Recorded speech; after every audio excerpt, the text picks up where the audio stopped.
करने कर लो, आगे कौन सा किसी ने देखा हुआ है। अब बाबा जी वो कह रहे असल जहान वो है।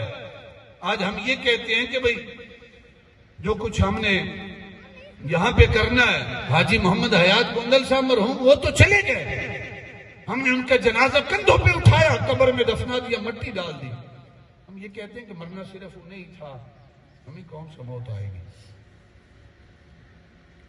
सिर्फ उन्हीं को हमने दफनाना था, हमें कौन सा मौत आएगी। अब बाबा वकार अगर हमें अपनी मौत का यकीन होता ना तो कभी नाजायज कब्जे होते, कभी दूध के अंदर पानी मिलाया जाता, कभी सुरख मिर्चों की जगह हम ईंटें पीस के उसके अंदर डालते। आज क्यों अटैक की रेशो ज्यादा है? हमारी खुराक के अंदर मिलावट है। 30 साल का नौजवान होता है, अटैक होता है, अगले लम्हे मौत की होश में चला जाता है।